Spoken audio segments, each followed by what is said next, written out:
नमस्कार, मैं हूं सुधीर चौधरी और ब्लैक एंड व्हाइट में आपका स्वागत है। इस चुनाव को अगर आप एक फिल्म की तरह मान लें तो अब इंटरवल के बाद सेकंड हाफ शुरू हो चुका है और अब इस चुनावी फिल्म ने एक अच्छी रफ्तार पकड़ ली है। यानी अब इस कहानी ने रफ्तार पकड़ी है और अब बड़ा सवाल यह है कि 4 चरण पार होने के बाद क्या 400 पार होंगे या नहीं, यह सबसे बड़ा सवाल है। चौथे चरण में शाम 7 बजे तक 63% वोटिंग आज हुई है, जो अंतिम आंकड़े आने के बाद 67% तक जा सकती है।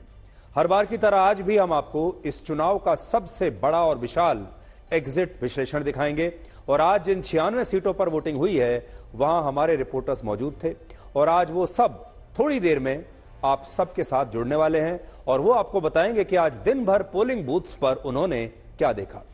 इस फेज में एक और बात की चर्चा हो रही है और वो है मोदी की मेहनत।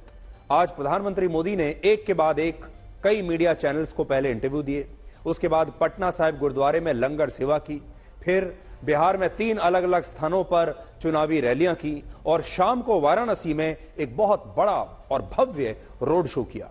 इस रोड शो के कुछ अंश भी आज हम आपको दिखाने वाले हैं, लेकिन सबसे पहले आपको यह बताएंगे कि लोकसभा चुनावों के सेकेंड हाफ की शुरुआत आज भी थोड़ी धीमी रही है।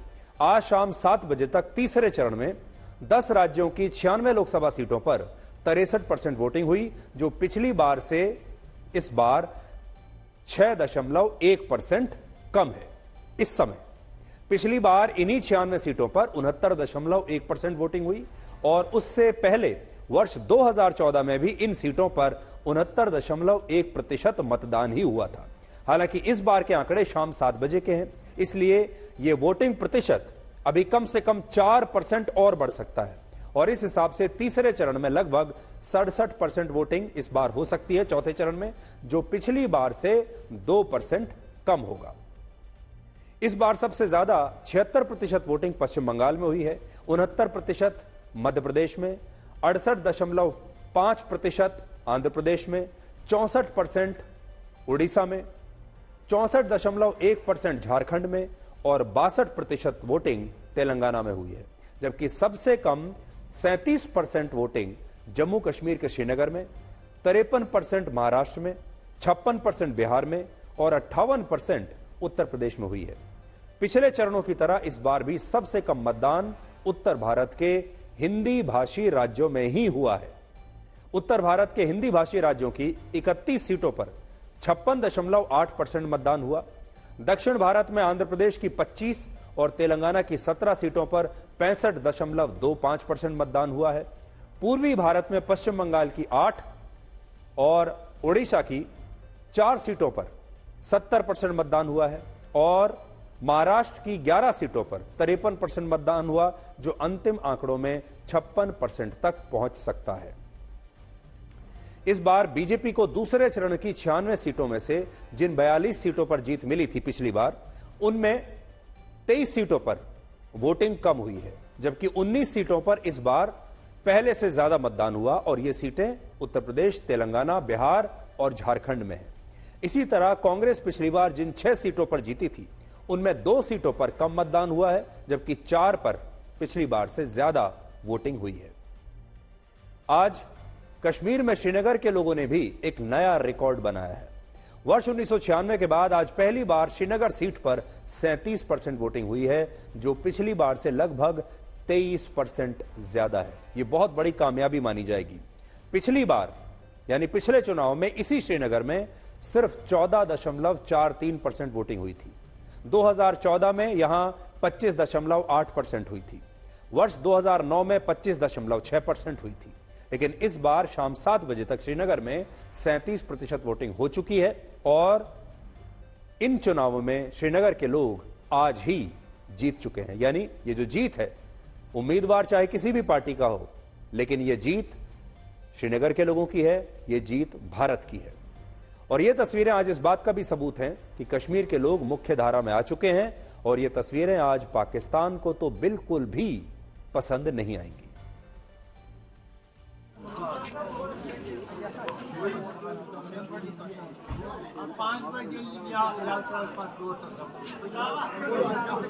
Waar was het van?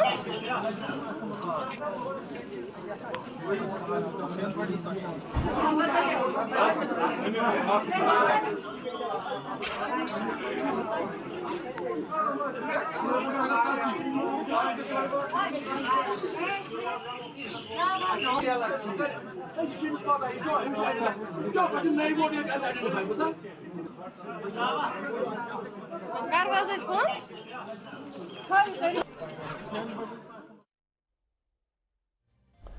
तो ये थी श्रीनगर की तस्वीरें जिन्हें देखकर आज आपको यह एहसास होगा कि कैसे वहां पर स्थिति बदल रही है। अब आपको ये बताते हैं कि चौथे चरण के मतदान का एग्जिट विश्लेषण क्या है और इस चुनावी फिल्म के सेकेंड हाफ की शुरुआत आज क्या कह रही है। इंटरवल से पहले इस चुनावी फिल्म की कहानी काफी स्लो चल रही थी, इसमें एक्शन की काफी कमी लग रही थी, लेकिन इंटरवल के बाद फर्स्ट हाफ की तुलना में सेकेंड हाफ में इस फिल्म की कहानी तेजी से आगे बढ़ रही है और इसमें थोड़ा बहुत एक्शन भी अब आ गया है और अब धीरे धीरे इस फिल्म का क्लाइमैक्स काफी नजदीक आ रहा है। क्लाइमैक्स होगा 4 जून को, जिससे लोग अब इसकी वजह से अगर आप इस चुनावी फिल्म को देख रहे हैं तो अब जनता कुर्सी पकड़कर बैठ गई है, क्योंकि अब उन्हें मजा आने लगा है। अब आपको भी ऐसा लग रहा होगा कि वाकई देश में चुनाव हो रहा है, क्योंकि चुनाव की गति जो है अब बढ़ गई है। अब इस चुनाव ने गति पकड़ ली है और जो चुनाव पहले चरण में साइलेंट वोटिंग के साथ शुरू हुए थे, उन चुनावों में अब लोगों का उत्साह अब बढ़ रहा है और वो उत्साह आपको दिख रहा है। तो कई बार आप देखते हैं जब फिल्मों को, तो बहुत सारी फिल्में ऐसी होती हैं जो इंटरवल से पहले बड़ी अच्छी होती हैं, उनकी कहानी एकदम तेजी से आगे बढ़ती है, लेकिन इंटरवल के बाद बड़ी बोरिंग हो जाती है। बहुत सारी फिल्में ऐसी भी होती हैं जिसमें फर्स्ट हाफ थोड़ा स्लो होता है, लेकिन इंटरवल के बाद सेकंड हाफ में कहानी जो है वो पिक कर लेती है, तेजी से आगे बढ़ती है। और ऐसी तो बहुत ही कम होती हैं जिसमें फर्स्ट और सेकंड हाफ दोनों अच्छा हो। ये जो इस बार की फिल्म है चुनाव की, इसमें फर्स्ट हाफ थोड़ा स्लो रहा, लेकिन अब सेकंड हाफ शुरू हो चुका है इंटरवल के बाद। और आज जो सेकंड हाफ में पहले चरण का मतदान आप मान लीजिए, वो काफी बेहतर रहा। अगर अब पूरी फिल्म को दोबारा से हम देखें, एक बार एक थोड़ा सा रिप्ले आपके लिए मैं करूं, तो पहले चरण में 6.11% वोटिंग कम हुई थी पिछली बार के मुकाबले। दूसरे चरण में 5.75% कम हुई। तीसरे चरण में भी 1.2% वोटिंग कम हुई थी। और अब चौथे चरण में आज पिछली बार से लगभग 1.5 से 2% वोटिंग कम हो सकती है। इससे यह पता चलता है कि यह चुनाव काफी कंफ्यूजिंग है, जिसमें वोटर्स का व्यवहार हर चरण के साथ शायद बदल रहा है। तो थोड़ा सा कंफ्यूजिंग चुनाव है। पहली जब साइलेंट था तो ऐसा लग रहा था कि ये साइलेंट है, लोग बता नहीं रहे हैं। अभी भी कई बार ऐसा लगता है कि ये बड़ा कंफ्यूजिंग सा चुनाव है। दूसरा, चौथे चरण की वोटिंग के बाद आज दक्षिण भारत के 5 राज्यों में लोकसभा के चुनाव समाप्त हो गए हैं और पिछली बार बीजेपी आंध्र प्रदेश, तमिलनाडु और केरल राज्य को अनलॉक नहीं कर पाई थी और दक्षिण भारत के इन 3 राज्यों की 84 सीटों में से उसे एक भी सीट नहीं मिली थी। जिस तरह दक्षिण भारत की फिल्में हिंदी भाषी राज्यों में अक्सर हिट हो जाती हैं, लेकिन हिंदी भाषी फिल्में डबिंग के बाद भी दक्षिण भारत के इन राज्यों में ज्यादातर हिट नहीं हो पाती, उसी तरह बीजेपी की ये जो फिल्म है अब तक दक्षिण भारत के बॉक्स ऑफिस पर हिट नहीं हुई है। लेकिन इस बार प्रधानमंत्री मोदी ने दक्षिण भारत के इन राज्यों में बड़ी मेहनत की है और इसे जो बीजेपी है उसने अपनी रणनीति से बदलने की कोशिश की है स्थिति को। तो आप इस बार अगर फिल्मी अंदाज में मैं कहूं तो आप ये कह सकते हैं कि बीजेपी ने इस बार जो फिल्म बनाई है वो दक्षिण भारत के लिए उन्होंने अलग अलग भाषाओं में इस हिंदी फिल्म को उन्होंने डब करके दक्षिण भारत के राज्यों में रिलीज किया है। तो ये हिंदी फिल्म है जो पहले दक्षिण भारत में चलती नहीं थी। इस बार उस फिल्म में थोड़े बदलाव किए गए हैं और उसे दक्षिण भारत के राज्यों के अलग अलग भाषाओं में डब करके बीजेपी ने रिलीज किया है। अब ये डबिंग वाला वर्जन दक्षिण भारत के राज्यों में लोगों को पसंद आएगा या नहीं, और बीजेपी की ये जो फिल्म है ये पैन इंडिया सुपरहिट होती है या नहीं, ये एक बहुत बड़ा इस बार विश्लेषण का विषय रहने वाला है। क्योंकि अभी तक ये जो फिल्म थी ये हिंदी भाषी क्षेत्रों में ही सुपरहिट होती थी। इस बार इस हिंदी फिल्म को डब करके दक्षिण भारत में रिलीज किया गया है और बीजेपी ने बहुत अच्छी तरह से रिलीज किया है। यानी लगभग हर थिएटर को उन्होंने टच करने की कोशिश की है, हर थिएटर में रिलीज करने की कोशिश की है। तो इस बार यह देखना होगा कि प्रधानमंत्री मोदी का ये जो दक्षिण भारतीय रूप है, यह दक्षिण भारत के लोगों को कैसा लगा। और बीजेपी को बड़ी उम्मीद है कि उनकी ये फिल्म दक्षिण भारत में बहुत अच्छा करेगी। उदाहरण के लिए पिछली बार चंद्रबाबू नायडू की पार्टी टीडीपी ने बीजेपी के साथ गठबंधन तोड़ दिया था और बीजेपी ने राज्य की 25 में से 24 सीटों पर चुनाव लड़ा था। लेकिन इस बार बीजेपी का टीडीपी के साथ फिर से गठबंधन हो गया और वो यहां सिर्फ 6 सीटों पर चुनाव लड़ रही है।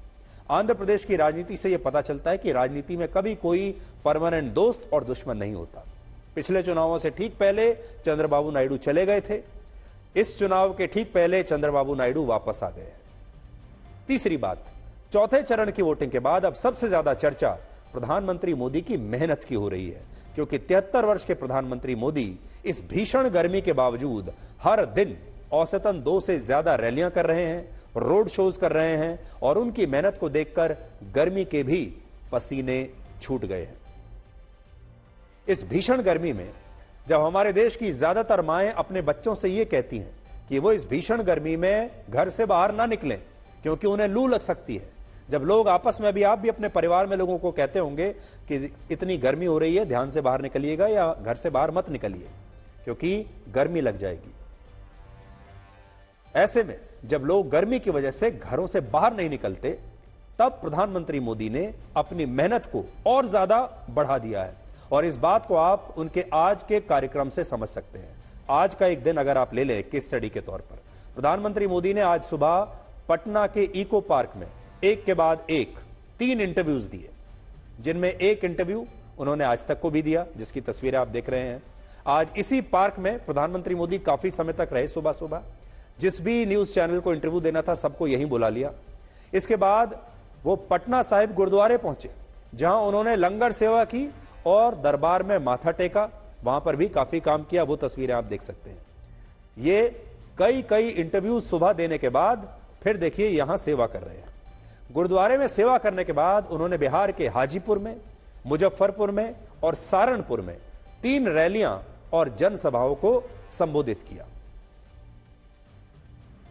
और इन रैलियों के बाद वो बिहार से आज शाम को अपने संसदीय क्षेत्र वाराणसी पहुंचे, जहां उन्होंने 6 किलोमीटर लंबा एक बहुत ही भव्य रोड शो किया और अब भी वो वाराणसी में इस समय भी हैं जब मैं आपसे बात कर रहा हूं और कल इसी सीट से लगातार तीसरी बार वो अपना नामांकन भरेंगे।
और अब से थोड़ी देर पहले प्रधानमंत्री मोदी काशी विश्वनाथ मंदिर भी गए और वहां पर उन्होंने पूजा अर्चना की है। वो तस्वीरें भी हम आपको दिखा देते हैं।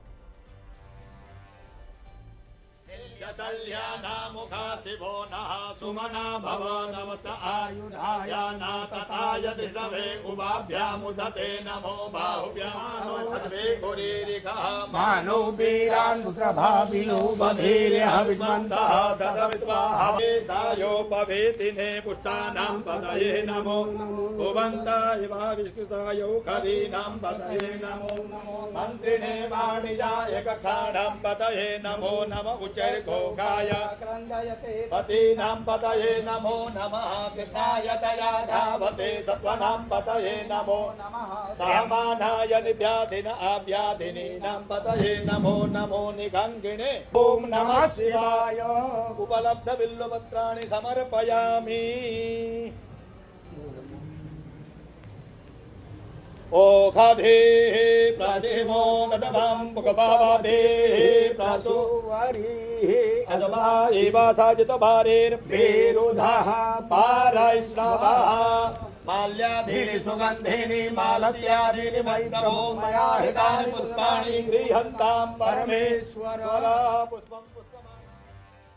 तो ये हमने आपको सिर्फ उनका एक दिन का कार्यक्रम दिखाया, जिसमें सुबह सुबह उन्होंने ढेर सारे इंटरव्यू किए, उसके बाद वो गुरुद्वारे जाते हैं, वहाँ लंगर सेवा करते हैं, उसके बाद 3 रैलियां करते हैं, फिर वाराणसी आते हैं, वाराणसी में इतना लंबा चौड़ा रोड शो करते हैं और उसके बाद वहाँ पूजा अर्चना भी करते हैं। और इस दौरान दिन भर में प्रधानमंत्री की 4 से 5 लैंडिंग होती हैं, जहाँ वो हवाई जहाज से जब नीचे उतरते हैं या जब हेलीकॉप्टर से उतरते हैं तो उस समय भी बहुत बड़ी संख्या में लोग उनके सामने खड़े होते हैं। रैलियों से जब बाहर निकलते हैं, स्टेज के पीछे भी बड़ी संख्या में लोग खड़े होते हैं। तो कम से कम दिन भर में 500 से ज्यादा ऐसे भी लोग होते हैं जिनके साथ वो हाथ मिलाते हुए, जिनसे मिलते हुए पर्सनली वो आगे जाते हैं।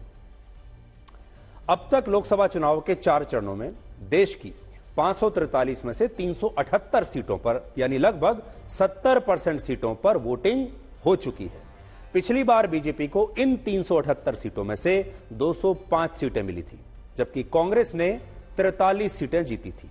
अगर बीजेपी अपने पिछली बार के प्रदर्शन को दोहराने में कामयाब होती है तो उसे आने वाले 3 चरणों की 164 सीटों में से सिर्फ 67 सीटें जीतनी होंगी, जबकि कांग्रेस अगर अपने पिछले प्रदर्शन को दोहराती है तो वो आने वाले 3 चरणों की सभी सीटें जीतकर भी 272 सीटों पर नहीं पहुंच सकती। यानी अगर अब कांग्रेस हर बॉल पर भी 1 रन बनाए तब भी वो नहीं चुनाव जीत पाएगी, सरकार नहीं बना पाएगी अपने दम पर।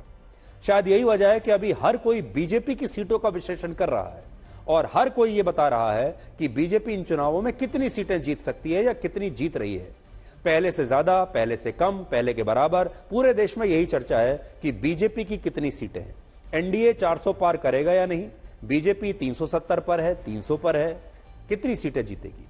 लेकिन इस बात की कोई चर्चा नहीं कर रहा कि इन चुनावों में कांग्रेस कितनी सीटें जीत रही है, कांग्रेस कितनी सीटें पार कर रही है, या विपक्ष का इंडिया गठबंधन कितनी सीटें पार कर रहा है। पिछली बार भी मैंने आपको बताया था, इस बार भी मैं आपको बताना चाहता हूं कि अब चर्चा इस बात पर आ जानी चाहिए कि इंडिया गठबंधन की कितनी सीटें आ रही हैं और कांग्रेस कितनी सीटें जीत रही है।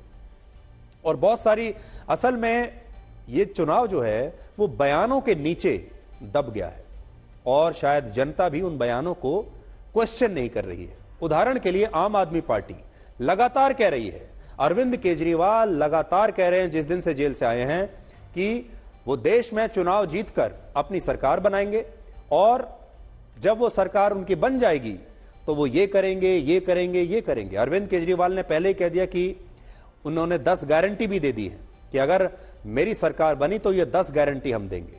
राहुल गांधी भी लगातार कह रहे हैं कि हमारी सरकार जब बनेगी तो हम ये कर देंगे। अरविंद केजरीवाल तो यहां तक ये भी कह रहे हैं कि अगर लोगों ने अच्छा वोट दिया उनको तो फिर उन्हें जेल ही नहीं जाना पड़ेगा। जबकि कोई ये नहीं पूछ रहा उनसे कि अरविंद केजरीवाल की पार्टी सिर्फ 22 सीटों पर चुनाव लड़ रही है और अगर वो 22 की 22 सीटें भी जीत जाती है तो भी वो सरकार कैसे बनाएंगे। इसी तरह डीएमके भी 22 सीटों पर, आरजेडी 26 सीटों पर, समाजवादी पार्टी 63 सीटों पर, कांग्रेस भी 328 सीटों पर चुनाव लड़ रहे हैं। और कांग्रेस पार्टी ने अब तक यह नहीं बताया कि 328 में से उसकी कितनी सीटें आ रही हैं। और 5वां पॉइंट यह है कि चुनावों के सेकेंड हाफ की शुरुआत कुछ ऐसी घटनाओं से हुई जिन्हें देखकर लोगों को अपनी आंखों पर यकीन नहीं हो रहा है। कुछ दिलचस्प तस्वीरें भी आपको दिखाते हैं। उदाहरण के लिए, चौथे चरण की वोटिंग से पहले पटना में एक रोड शो के दौरान मुख्यमंत्री नीतीश कुमार के हाथ में बीजेपी का चुनाव चिन्ह कमल था। वो प्रधानमंत्री मोदी के साथ खड़े हैं, उनके हाथ में देखिए बीजेपी का चुनाव चिन्ह है। इन तस्वीरों को शुरुआत में लोगों को देखकर यकीन नहीं हुआ अपनी आंखों पर कि क्या यह भी संभव है जब नीतीश कुमार अपने हाथ में बीजेपी का चुनाव चिन्ह लेकर प्रधानमंत्री मोदी के साथ रोड शो कर रहे हैं। जो नीतीश कुमार एक जमाने में खुद को प्रधानमंत्री पद का दावेदार मानते थे, जो एक जमाने में प्रधानमंत्री मोदी के साथ मंच तक साझा करने के खिलाफ रहते थे और कहते थे कि प्रधानमंत्री मोदी को बिहार में रैलियां नहीं करनी चाहिए।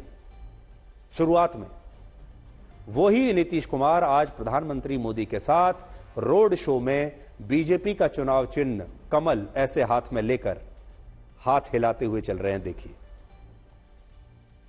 प्रधानमंत्री नरेंद्र मोदी जब भी रोड शो करते हैं हमने देखा है कि जन सैलाब उमड़ पड़ता है। ऐसे में बिहार की जनता भी प्रधानमंत्री नरेंद्र मोदी को बहुत पसंद करती है और हमने 2019 के चुनाव में भी देखा जो सबसे ज्यादा सीटें लेकर बीजेपी ही आगे निकलकर सामने आई थी और अब की बार भी ये देखने को मिल सकता है जब 4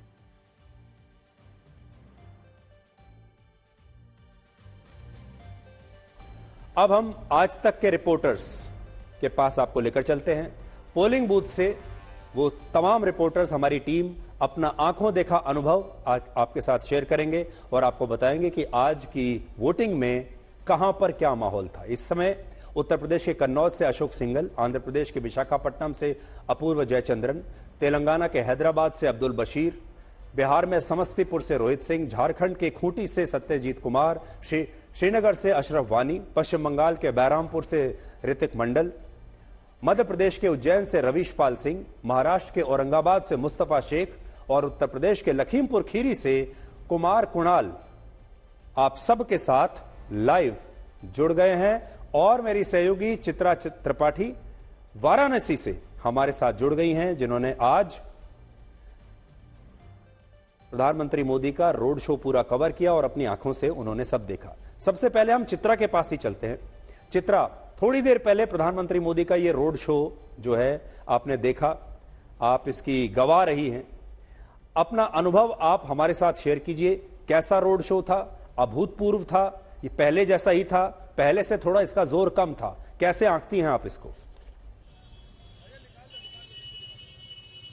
देखिए, यहाँ पर 2014 और 2019 दोनों ही कार्यक्रम को प्रधानमंत्री नरेंद्र मोदी के नामांकन के ठीक पहले मैंने कवर किया है, कभी ग्राउंड जीरो पर आकर तो कभी स्टूडियो से।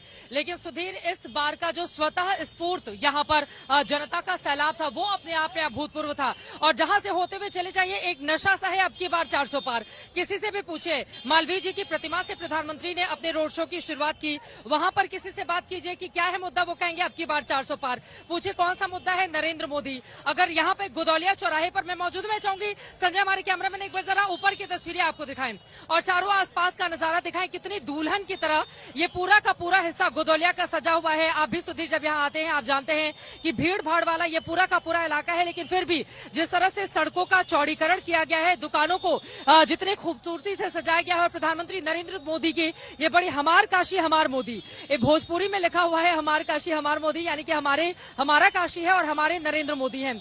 दूसरी तरफ आप देखेंगे यहाँ पर प्रधानमंत्री नरेंद्र मोदी की धोती पहने हुए एक ऐसी तस्वीर लगाई गई है जो अपने आप में अभूतपूर्व है और यहाँ से बीजेपी दरअसल इनकी इन तस्वीरों के जरिए सनातन का संदेश देने की कोशिश कर रही है। वैसे भी काशी है, अविनाशी है, ये पूरा का पूरा क्षेत्र एक तरफ अपने साथ जीवन को लेकर चलता है तो वहीं दूसरी तरफ मणिकर्णिका घाट पर लोग आते हैं ताकि मोक्ष की प्राप्ति हो सके उनके परिवारजनों को।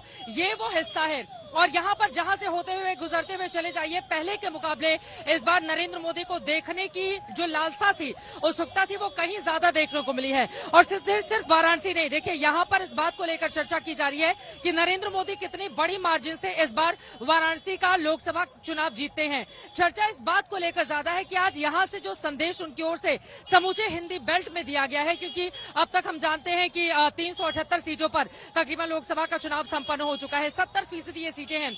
आगे आने वाली जितनी भी सीटें हैं बीजेपी का वर्चस्व रहा करता था उन पर, और खासतौर से पूर्वांचल की सीटें। यहां से खड़े होकर नरेंद्र मोदी ने वही संदेश दिया है उत्तर प्रदेश के अगले 3 चरणों में लोकसभा के चुनाव को लेकर, बिहार को लेकर और समूचे उत्तर भारत जहां पर हिंदी बेल्ट कही जाती है उन हिस्सों को लेकर।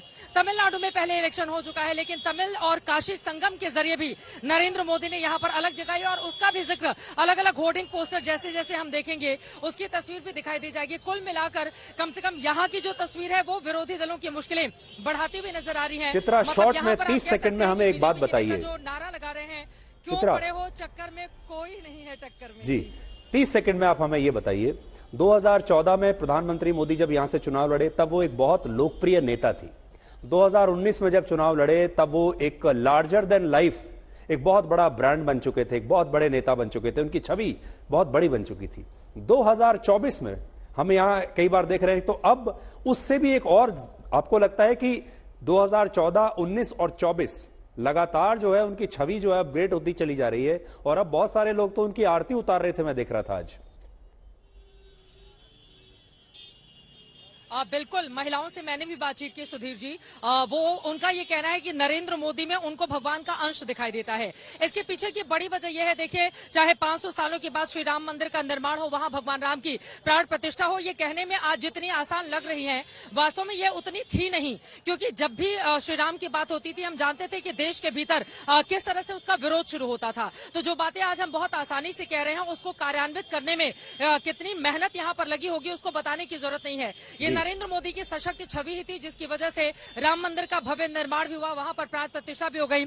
यहाँ पर आप आएंगे, काशी कॉरिडोर का जिस तरह से निर्माण किया गया है, वो भी अपने आप में अभूतपूर्व है। जो पतली पतली गलियां, गंदी गंदी गलियां हुआ करती थी, वहां पर अब चौड़ी सड़कें बन गई हैं, सौंदर्यीकरण हो चुका है पूरे के पूरे हिस्से का। तो ये अपने आप में अभूतपूर्व है। और आप भी जानते हैं सुधीर, आपने तो गुजरात में मुख्यमंत्री रहते हुए भी उनका इंटरव्यू लिया है। नरेंद्र मोदी अपने जीवन का उनको चुनने वाला कोई भी चुनाव अब तक नहीं हारे हैं। अब 2024 की परिस्थिति क्या रहती है, अब की बार 400 पार या कितने पार, ये देखना महत्वपूर्ण रहेगा। जी चित्रा, अपना अनुभव शेयर करने के लिए आपका शुक्रिया। अब चित्रा जहां खड़ी हैं, वहां से कुछ दूर उसी राज्य में चलते हैं, कन्नौज, जहां अशोक सिंघल हमारे साथ हैं। अशोक, चित्रा ने हमें बताया कि वाराणसी में जो प्रधानमंत्री मोदी की जो छवि की चमक है, क्या वो चमक आपको कन्नौज में भी दिखाई दे रही है?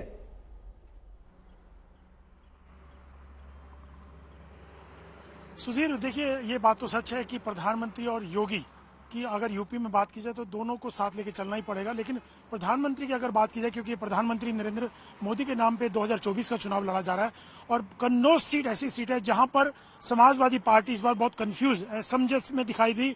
उनको असुविधा दिखाई दे रही थी चुनाव लड़ने को लेकर के।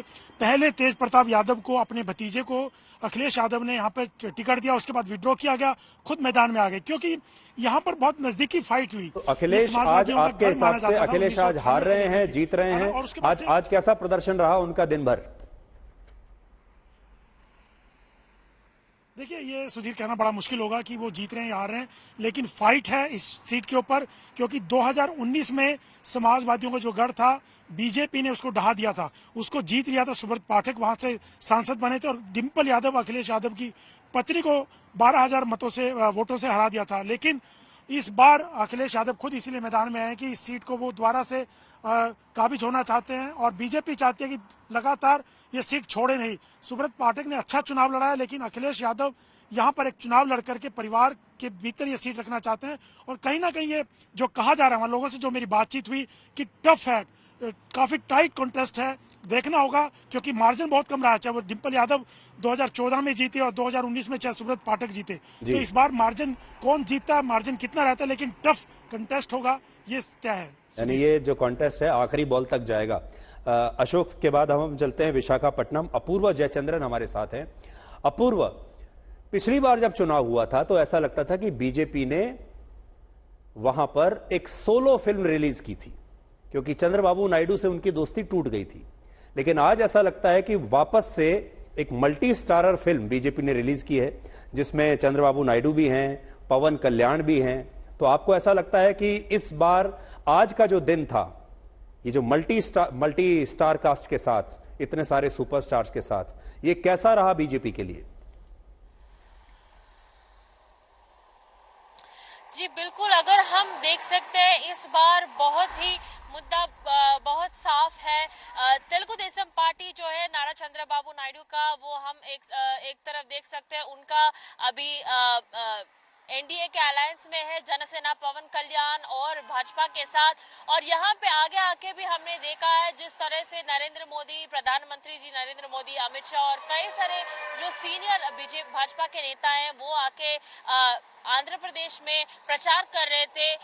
इनका मतलब जो मिशन है वो साफ है कि यहाँ आंध्र प्रदेश में ना कि बल्कि ये सत्ता में आएंगे, पर लोकसभा सीट में एक कई सारे मेजोरिटी से जीतेंगे। अगर हम देख सकते हैं यहाँ आंध्र प्रदेश में आज ना कि असेंबली का इलेक्शन चुनाव हुआ था, पर लोकसभा का भी चुनाव हुआ है और 175 के 175 सीट्स में ये भाजपा के जो एनडीए अलायंस में नायडू है, इनका मेजॉरिटी आने का भी ये लोग देख रहे हैं। और दूसरी तरफ हम देख सकते हैं 25 जो लोकसभा सीट्स है उनमें कम से कम ये लोग 15 सीटों से अधिक जीतने के लिए भी ये लोग कोशिश कर रहे हैं।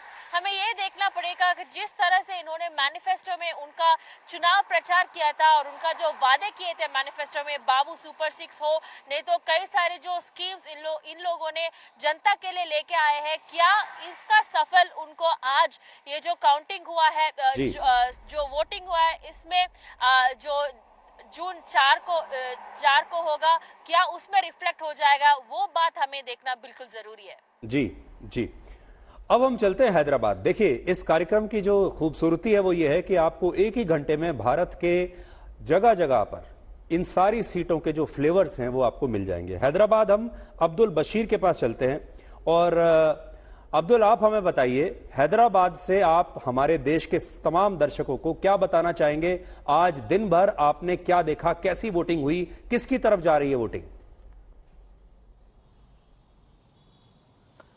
देखिए, हैदराबाद शहर हर वक्त चुनावी माहौल में सुर्खियों में रहता है। हैदराबाद शहर जब आता है, चुनावी माहौल आता है, तो यहाँ पर विकास के अलावा कई सारे मुद्दों पर चर्चा होती है और उस चर्चा की दिलचस्पी भारत के हर नागरिक की में नजर आती है। अगर खास करके हम बात करें आज के चुनाव की, तो 17 सीटों पर तेलंगाना में चुनाव हुआ, जिसमें एक सीट थी हैदराबाद की, जहां पर भारतीय जनता पार्टी ने माधवी लता अपने एक ऐसे कैंडिडेट को फील्ड किया जो कहीं ना कहीं एआईएमआईएम के अध्यक्ष असदुद्दीन ओवैसी को कड़ी टक्कर देती दिखाई दी। इस बार का जो पोलिंग परसेंटेज है, काफी जो चिंताजनक ये परसेंटेज है, लेकिन भारतीय जनता पार्टी कहीं ना कहीं अपने आप को यहां पर तेलंगाना में उभरता दिखाई दे रही है। अगर हम हैदराबाद के पोलिंग परसेंटेज की बात करें तो 40% से कम यहां पर पोलिंग हुई। पूरे तेलंगाना में 70% से ज्यादा ऑन एवरेज एक पोलिंग हुई है। 70% से ज्यादा भोंगिर में एक इलाका है जहां पर ये पोलिंग हुई है। लेकिन भारतीय जनता पार्टी का जो परफॉर्मेंस हमने देखा है, चाहे वो जीएचएमसी के म्युनिसिपल कॉर्पोरेशन चुनाव हो, बाई इलेक्शन हो, असेंबली चुनाव हो और आने वाला अभी जो आज हुआ लोकसभा चुनाव, इसमें जो परसेंटेज है भारतीय जनता पार्टी का, ये बढ़ता दिखाई दे रहा है। आपको ऐसा लगता है कि इस बार भाजपा को ज्यादा सीटें मिलेंगी? क्या आपको ऐसा लग रहा है इस बार? जी बिल्कुल। 2019 में भारतीय जनता पार्टी ने 4 सीटों पर विजेता प्राप्त की थी, लेकिन आज का अगर हम मतदान केंद्रों में जो हमारे सूत्रों ने बताया है कि भारतीय जनता पार्टी का प्रदर्शन जो रहा पहले से बहुत ठीक रहा। ये उम्मीद लगाई जा रही है कि लगभग 3 से 4 सीट और बढ़ने की आशंका भारतीय जनता पार्टी की तरफ से बताई जा रही है। हालांकि भारतीय जनता पार्टी के जो अध्यक्ष है, प्रदेश अध्यक्ष है किशन रेड्डी जी, ये बता रहे थे कि 10 से 12 सीट उनको यहां पर मिलने की आशंका जताई जा रही है। आज का पोलिंग जो हुआ है, इसके बाद भारतीय जनता पार्टी के नेता, खास करके जिन्होंने यहाँ पर उम्मीदवार थे, उनके चेहरे पर एक तरीके का कॉन्फिडेंस दिखाई दिया। कई सारे इलाके ऐसे जैसे हैदराबाद पार्लियामेंट क्षेत्र, जहां पर माधवी लता गली गली हर चुनाव केंद्र पर जाकर चुनाव केंद्र पर एक वोटर को आइडेंटिफाई करती हुई अपनी कोशिश भरपूर आज के दिन भी करती दिखाई दी। कई सारे ऐसे भारतीय जनता पार्टी के नेता थे, उम्मीदवार थे, जो दूसरे केंद्रों में भी, जो दूसरे कॉन्स्टिट्यूएंसीज में भी अपना दम लगाते हुए, अपना जोर लगाते दिखाई दे रहे हैं। मैं आपके पास आता हूं दोबारा, लेकिन अब हमारे साथ एक बहुत ही स्पेशल मेहमान जुड़ गए हैं, जिनकी बातें सुनने के लिए हमारे दर्शक हमेशा बड़े तत्पर रहते हैं, जानना चाहते हैं उनसे। और उनका नाम है प्रदीप गुप्ता, जो कि एक्सेस माई इंडिया के जो एमडी हैं। हर बार आपको प्रदीप जी का इंतजार रहता है। प्रदीप जी, आपका एक बार फिर से बहुत बहुत स्वागत है। नमस्कार। और हम हमेशा उम्मीद करते हैं कि इस बार आप कोई नई टैली लेकर आएंगे, कुछ नई बात बताएंगे। आज के वोटिंग के बारे में आप क्या बताना चाहेंगे हमारे दर्शकों को? How do you define it? देखिए, आज की वोटिंग का जो 4th फेज की हुई है, उसमें सबसे बड़ी बात यह है कि अब साउथ इंडिया की सभी सीटों पर चुनाव हो चुके हैं। ये एक क्लियर चीज है। और अब असली जो मुकाबला शुरू होगा, वो बोलते हैं ना हिंदी हिंटरलैंड, वहां पर चुनाव शुरू, बड़े बड़े नंबर ऑफ सीटों के ऊपर, यूपी, बिहार, दिल्ली, हरियाणा, पंजाब, बंगाल, और उड़ीसा इसमें जुड़ेगा जो कि ईस्टर्न स्टेट्स है। तो सबसे बड़ी बात यह है कि अब जो है हिंदी हिंटरलैंड में चुनाव चालू हो चुका है। हिंदी फिल्म का जो फ्लेवर आता है राजनीतिक फिल्म का, वो अब आना शुरू होगा। हाँ, एक हिंदी फिल्म का, और उसको दूसरे लिहाज से बोले, जैसे कि बीजेपी अभी सरकार में, बीजेपी के पॉइंट ऑफ व्यू या एनडीए के पॉइंट ऑफ व्यू से बोले तो साउथ इंडिया के अंदर, दक्षिण भारत के अंदर बीजेपी केवल कर्नाटक में 28 में से 26 सीटें और तेलंगाना में 17 में से 4 सीटें ला पाई थी। उस हिसाब से देखें तो बीजेपी का जो परफॉर्मेंस है सदर्न इंडिया में बाकी 3 जोन के मुकाबले, उत्तर, पूर्व और पश्चिम के मुकाबले कम रहता है। तमिलनाडु और केरला में तो ना के बराबर होता है, जिसके अंदर 40 और 20 सीटें हैं। तो इसलिए इस लिहाज से मैं कह रहा हूं कि जो असली बैटल ग्राउंड है फॉर बीजेपी वो अब शुरू हुआ है। अब देखिए, बड़े बड़े चुनावी एक्सपर्ट या वैसे भी देश में जब चर्चा होती है तो लोग कहते हैं कि ये जो हिंदी बेल्ट है, हिंदी पट्टी जो है, यहां तो बीजेपी पहले ही 100 में से 100 ले चुकी है, सैचुरेशन पॉइंट पर आ सकती है, यहां से सिर्फ सीटें जा सकती हैं, नई नहीं आ सकती क्योंकि सब आपके पास है। और दक्षिण भारत जो है वो लॉक्ड है, तो दक्षिण भारत में से अगर सीटें नहीं आई तो बीजेपी मुश्किल में पड़ेगी। आपसे हम ये जानना चाहते हैं कि जो बीजेपी ने अपना डब करके जो डब फिल्म दक्षिण भारत में रिलीज की है अलग अलग भाषाओं में, क्या आपको लगता है कि वहां से कोई सीट अनलॉक होगी? मतलब सीटें बढ़ेंगी कहां से? जैसे जब बीजेपी कहती है 370, तो नई सीटें कहां से आएंगी? नहीं, मैं बताता हूं कहां से आएगी आपको। बिल्कुल जैसे आपने बताया, वो करीब 257 सीटें हैं और राज्य हैं जिनके ऊपर बीजेपी ने 95% स्ट्राइक रेट के साथ, अपोजिशन ने केवल 19 सीट जीती है उन 257 में। लेकिन आपने हिंदी पट्टी की बात करी, उसमें सबसे बड़ा प्रदेश तो उत्तर प्रदेश है जिसमें 80 सीट आती हैं। अब पिछली बार एनडीए ने 80 में से 64 सीटें जीती थी। ये 16 सीटों का यहां पर रूम है, बहुत बड़ा रूम है अपने आप में। बंगाल में 42 सीटें, बीजेपी ने 48 सीटें पिछली बार जीती थी, वहां पर 24 सीटों का रूम है, बहुत बड़ा रूम है। 24 और 16 40 यहां पर ही हो गया। अब आते हैं उड़ीसा के अंदर बीजेपी ने पिछले बार 21 सीट में से 8 सीटें जीती थी, यानी 12 का बहुत बड़ा एल्बो रूम है। तो इन सारे प्रदेशों में बीजेपी ने करीब 60% स्ट्राइक रेट के साथ सीटें जीती थी।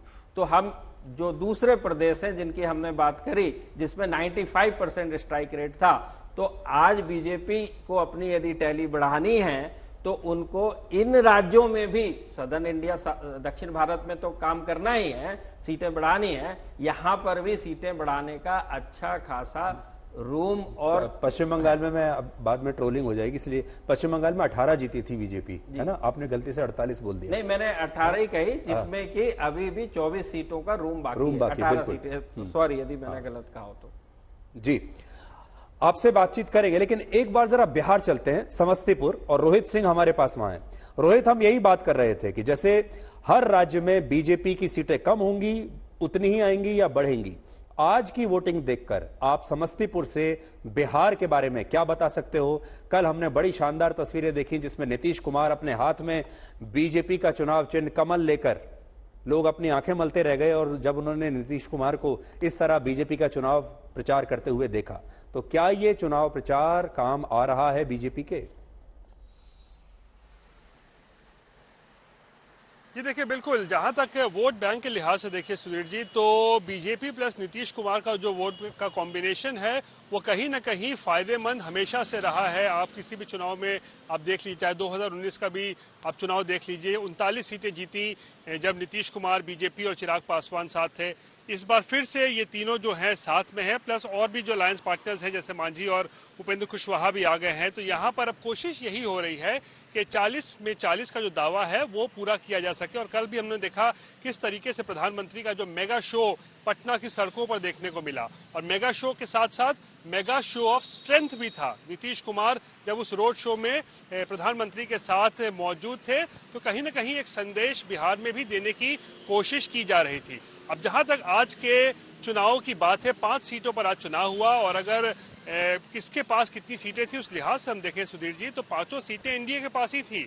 इसमें से 3 बीजेपी और 2 जो थी वो घटक दलों के पास थी। और इस बार भी जो है ऐसा लगता है कि बीजेपी जो है अपनी सीटों को तो रिटेन कर सकती है। गिरिराज सिंह जो बेगूसराय से चुनाव लड़ रहे थे, 2 लाइन जरा तेजस्वी यादव के बारे में भी बताइए, क्योंकि देखिए तेजस्वी यादव भी अकेले अपने दम पर पूरी मेहनत कर रहे हैं। इंडिया गठबंधन का कोई दूसरा नेता वहां नजर नहीं आता।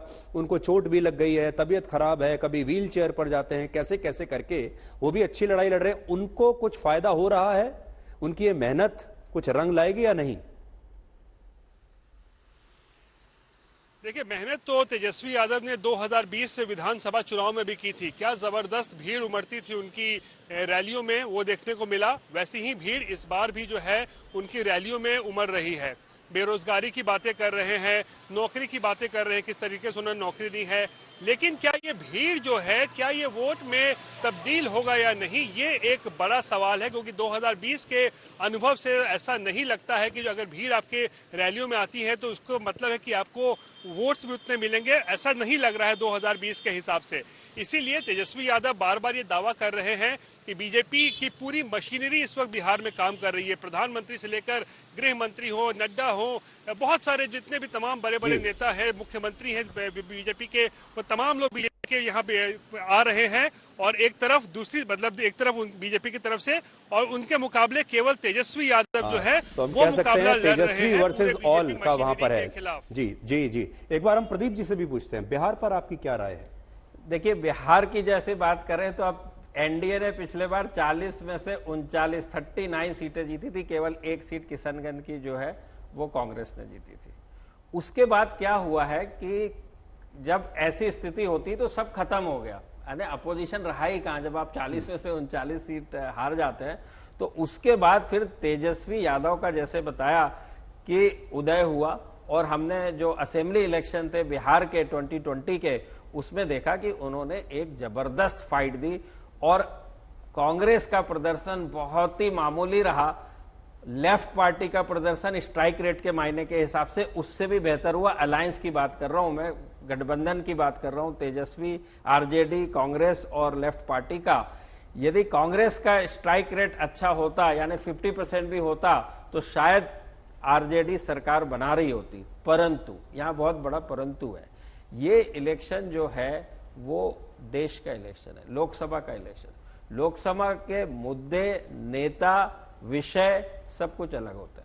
तो उसके चलते तेजस्वी यादव बहुत अच्छा जमीन के ऊपर काम कर रहे हैं। बट रह गई बात वही, जैसे आपने भी कहा कि वो अकेले पड़ गए। उनको एक नेशनल पुश की जरूरत है यदि लोकसभा इलेक्शन में कुछ अंतर पैदा करना है तो। जी, झारखंड के खूंटी से चलते हैं हम सत्यजीत कुमार के पास। सत्यजीत, जल्दी से बताइए आज का दिन झारखंड के हिसाब से कैसा था?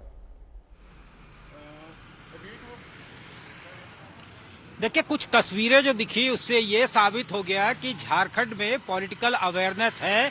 ये वही स्टेट है जहां मुख्यमंत्री सिटिंग जो है वो हार जाते हैं। 59 विधायक जो हैं, चाहे किसी दल के हों, वो सीट को रिटेन नहीं कर पाते हैं। तो कई तस्वीरें दिखी। 100 साल की बुजुर्ग महिला जो है, जो कहती है कि हमारी उम्र भगवान ही जानते होंगे, व्हील चेयर पे वोट डालने चली आ रही है। लंबी लंबी कतारें, पारंपरिक वेशभूषा में एक पूरे बूथ को टर्न कर दिया जाता है, जहां आपको झारखंडी टच देखने को मिले, एडवांटेज किसको है?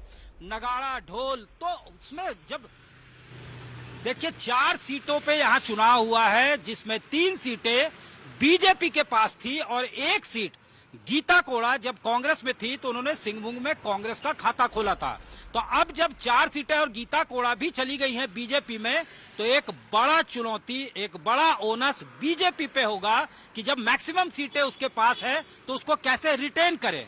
और जाहिर तौर पे जिसके पास टाइटल होता है, जो सिटिंग होता है, तो उसको रिटेन करना पड़ता है। उसके लिए भी चुनौती कम बड़ी नहीं होती है। रादर ये होता है कि उनको हर जो है पहलू को देखना पड़ता है, हर नूक एंड कॉर्नर को देखना पड़ता है कि कैसे हम अपने पुराने परफॉर्मेंस पूरी कोशिश बीजेपी वहां कर रही होगी। जी, अब पश्चिम बंगाल चलते हैं। बैरामपुर से ऋतिक मंडल हमारे साथ हैं। ऋतिक, क्योंकि समय समाप्त हो रहा है, जल्दी से आप बताइए आज का दिन जो आपने देखा पश्चिम बंगाल में, आज पर केंद्रित रहिए। आज क्या देखा आपने?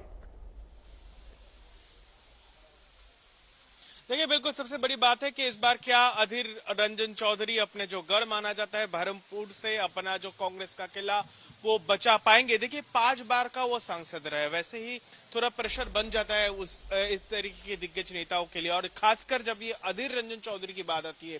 हम दिन भर, मेरा मौजूदगी बहरमपुर में रहा, बारी बारी में मैंने अधीर रंजन चौधरी को सुना, उनका जो पैटर्न है उसको देखा, जिसके खिलाफ यूसुफ पठान इस बार जो है चुनावी मैदान में है। कौन जीत रहा है? जो मैं अमूमन जो समझ रहा हूँ अधीर रंजन चौधरी से बात करने के बाद भी, वो बहुत कॉन्फिडेंट लग रहे हैं। बहरमपुर उनके ही पक्ष में, और खासकर मैं जिक्र करना चाहूंगा क्योंकि यही के वो भूमिपुत्र है। लोग भारी तादाद पर आकर आपको आंकड़े दिखा रहे होंगे कि बहरमपुर में सबसे ज्यादा जो वोट टर्नआउट आज बंगाल में हुए, कुल जितने 8 सीटों में जो चुनाव हुआ है, और शायद तृणमूल कांग्रेस के लिए एक बात बन सकती है, क्योंकि यूसुफ पठान भले ही वो चहेते चेहरे हैं क्रिकेट मैदान के, लेकिन वो गुजरात से आते हैं, और ये शायद जो बंगाली पुराने वोट। अभी मुझे आपका शुक्रिया कहना पड़ेगा और मध्य प्रदेश जाना पड़ेगा। उज्जैन से रवीश पाल सिंह है। रवीश, समय हमारे पास बहुत कम है, आज पर केंद्रित रहिए। आज क्या हुआ है वो बताइए।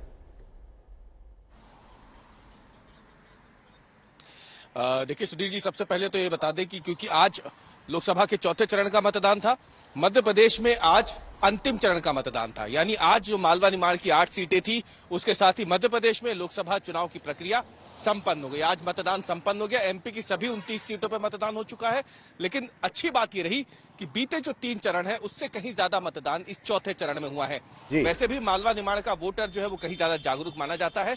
आज सभी लोकसभा सीटों पर 70% के ऊपर वोटिंग हुई है, और माना जा रहा है कि भारतीय जनता पार्टी, जो कि इस इलाके में, मालवा निमाड़ के इलाकों में सभी लोकसभा सीटों पे काफी मजबूत हमेशा से रही है, एक बार फिर से 2024 में वो अपना प्रदर्शन दोहरा सकती है। आज की वोटिंग के बाद दिख रही है। अब अपने दर्शकों को हम लेकर चलेंगे श्रीनगर। अशरफ वानी हमारे सहयोगी वहां से आपको बताएंगे। अशरफ, श्रीनगर में आज नया रिकॉर्ड आ गया। 37% वोटिंग है, जो शायद और बढ़ सकती है, लेकिन ये भी वहां के हिसाब से बहुत ज्यादा है। कुछ बताइए आज के दिन के बारे में।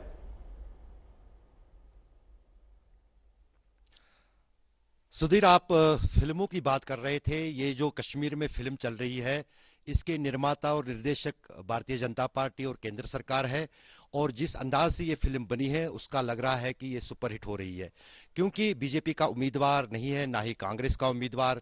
कश्मीर के 3 लोकसभा क्षेत्रों में चुनाव लड़ रहा है। पहली लोकसभा सीट का चुनाव श्रीनगर में हुआ, और जैसे आपने शुरू में कहा कि कहीं ना कहीं पिछले 25 साल के दौरान ऐतिहासिक जो है रिकॉर्ड रहा है वोटिंग का। और सबसे बड़ी ब्रेकिंग न्यूज जो कश्मीर की है, अभी तक मैं भी पिछले 25 साल से चुनाव कश्मीर में कवर कर रहा हूं, चुनावों में यही खबर होती थी कि कितनी हिंसा हुई, कितने लोग मरे या कितने लोग, लेकिन आज शांतिपूर्ण रही चुनाव शायद। ये बिल्कुल अशरफ, क्योंकि समय हमारे पास कम है। ये भारत की जीत है, श्रीनगर के लोगों की जीत है। 30 सेकंड हमारे पास हैं औरंगाबाद से मुस्तफा शेख के पास, और 30 ही सेकंड हमारे पास होंगे कुणाल के पास। तो हम पहले चलते हैं मुस्तफा के पास। 30 सेकंड में बताइए आज क्या हुआ। बिल्कुल, औरंगाबाद में आप कह सकते हैं कि त्रिकोण लड़त है, जहां पर इंडिया ब्लॉक है, एनडीए है और साथ ही एआईएमआईएम है। हमको ये जानकर ताज्जुब हुआ, सरप्राइज लगा कि अभी भी एआईएमआईएम को यहां पर एडवांटेज दिख रहा है। रही ओवरऑल पिक्चर की बात, तो बीजेपी ने 48 में से 42 सीट जीती थी। अब इससे बेहतर परफॉर्मेंस हो पाएगा क्या इस चुनाव में, इस पर बड़ा सवाल है, जिस पर प्रतिभा जी ज्यादा बता। अब जी ठीक है, मैं लखीमपुर खीरी से कुणाल, आपके पास आखिरी 20-30 सेकंड में खत्म कर दीजिए। देखिए, आपने कहा था डायलॉग की बात कि कैसे डबिंग डायलॉग चल रहा है, तो डायलॉग जब चलता है तो उसका असर भी दिखाई पड़ता है। तो अब धार्मिक ध्रुवीकरण हो रहा है नहीं हो रहा है, इस पर बात आ रही है। तो जो मेहनत जहां से हमने शुरू की थी कि नरेंद्र मोदी कर रहे हैं, वो हिंदी हार्टलैंड में दिखाई पड़ने लगा है धीरे धीरे। ये हमने आज क्या यूपी में बीजेपी की टैली ऊपर जा रही है या नीचे जा रही है? चलिए मैं सीधा पूछता हूं आपसे। देखिए, आज का जो चौथा चरण है उसमें निश्चित तौर पर एक पॉजिटिव संकेत है बीजेपी के लिए। हालांकि 13 की 13 सीटें बीजेपी के पास थी, लेकिन आज जो संकेत है वो ये संकेत दे रहा है कि जो नैरेटिव बीजेपी सेट करना चाह रही है उस तरफ कहानी थोड़ी थोड़ी बढ़ती हुई दिखाई पड़ रही है। Thank you so much. आप सबका बहुत बहुत शुक्रिया, और मैं माफी चाहता हूं कि आज में से बहुत सारे लोगों को मैं आज समय नहीं दे पाया। और अब आखिर के 20 सेकंड में प्रदीप जी को देना चाहूंगा। आज आप क्या कहेंगे, ये 400 पार होता दिख रहा है आपको या नहीं? मैं अभी सिर्फ इतना ही कह पाऊंगा कि मेरे ऊपर, सबको मैं फिर से बता दूं, चुनाव आयोग की पाबंदी होती है एक्सेस माई इंडिया के ऊपर या सभी पोलिंग एजेंसीज के आप ऊपर। नंबर नहीं बता सकते? तो नंबर हम कुछ भी नहीं बता सकते, इसलिए जो आपने सवाल अच्छा, पूछा। इंडिया गठबंधन की स्थिति कैसी है ये बता दीजिए। मैं सिर्फ इतना बता सकता हूं कि पिक्चर अभी बाकी है मेरे दोस्त। पिक्चर अभी बाकी है मेरे दोस्त। आखिरी वोट पड़ जाने दीजिए। पिक्चर ये एंटरटेनिंग रहने वाली है, लास्ट बॉल तक जाएगी, या आपको लगता है कि वैसी घिसी पिटी पिक्चर बनने वाली है? हमें पहले ही पता था। देखिए, कोई भी चुनाव घिसे पिटे कतई नहीं होते हैं। वो शुरू में कुछ लगते हैं, बाद में कुछ लगते हैं, बीच में कुछ लगते हैं। इसी तरह का उतार चढ़ाव आते रहता है। तो मैं वापस इतना ही कहूंगा आपके दर्शकों को, आज तक के खासकर आपके शो के दर्शकों को, कि पिक्चर अभी बहुत कुछ बाकी है और बहुत मजा आएगा आगे आगे। हम आखिरी बॉल तक का इंतजार करेंगे। Thank you Pradeep ji. तो आज के लिए ब्लैक एंड व्हाइट में इतना ही। अब आपसे हमारी अगली मुलाकात होगी कल रात 9 बजे। तब तक आप खुश रहिए, सुरक्षित रहिए, स्वस्थ रहिए। नमस्कार।